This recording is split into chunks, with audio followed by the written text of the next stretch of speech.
We begin with the latest on Balochistan. India has strongly rejected Pakistan's claim that it was linked to the wave of attacks by the banned Baloch Liberation Army, or the BLA, over the weekend.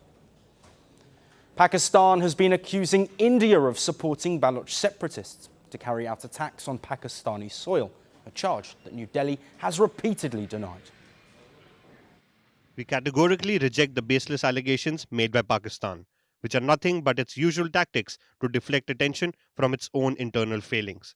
Instead of parroting frivolous claims each time there is a violent incident, it would do better to focus on addressing long-standing demands of its people in the region.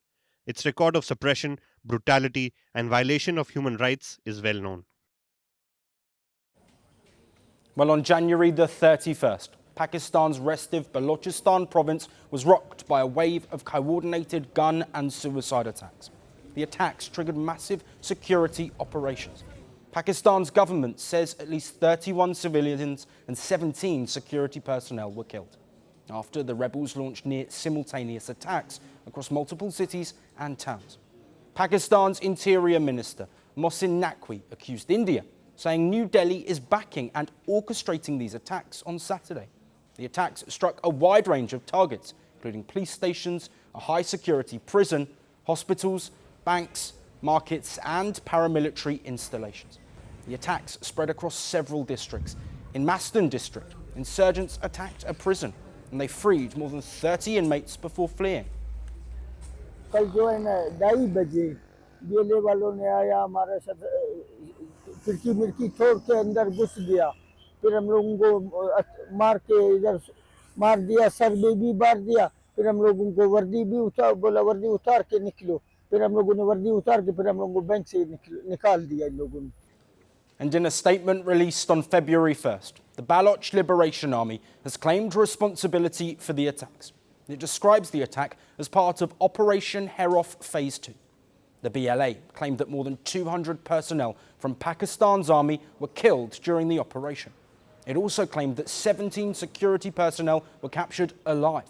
Pakistani authorities, however, have not confirmed these claims and have issued different casualty figures.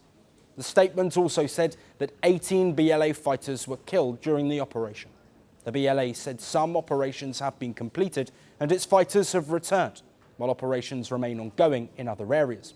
In a fresh development, the BLA released images of 2 suicide bombers, both of them women. The group also released a video. It said contained the final message of one of the bombers, claiming it was recorded around 12 hours before she was killed. Pakistani security forces responded with large-scale operations. They claim that at least 145 attackers were killed over a period of around 48 hours. Pakistani Prime Minister Shehbaz Sharif praised the military response and vowed to continue the fight against quote-unquote terrorism. Balochistan's chief minister on Sunday said that security forces are still pursuing insurgents and claimed hundreds have been killed over the past year. Overall तो आपको पता है कि पूरा साल जो हमारी कारकर्दगी रही उसमें कोई 1500 प्लस जो है टेररिस्ट मारे गए हैं और उसमें 58,000 छोटे छोटे स्मॉल ऑपरेशंस जिनको आईबीओस कहते हैं वो किए गए हैं.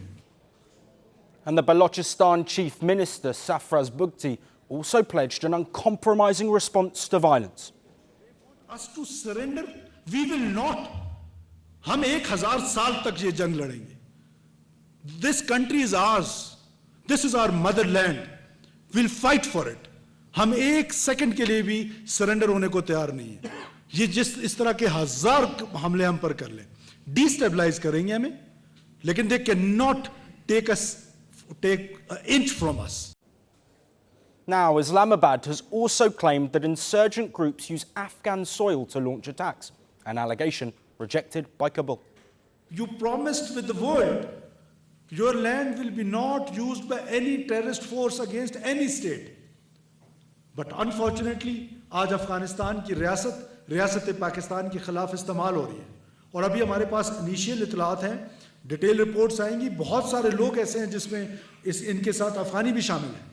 Now for context, Balochistan makes up nearly half of Pakistan's land area, but is home to a small fraction of its population.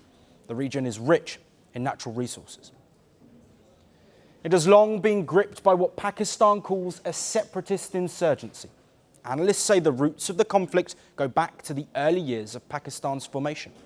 Locals argue that the region's resources have been extracted to benefit other parts of Pakistan, leaving their communities with little infrastructure, high poverty, and scarce opportunities for development.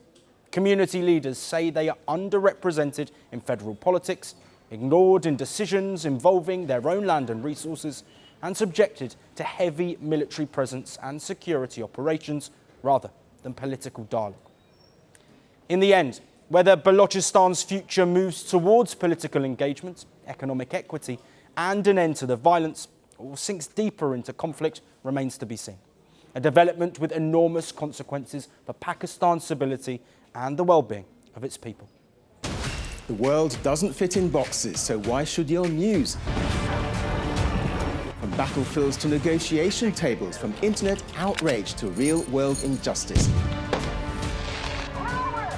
The conversations everyone is having and the ones they're avoiding. It's the same show, but this new year, Firstpost America gets a new look. I'm Kerry Johnston, and this is Firstpost America.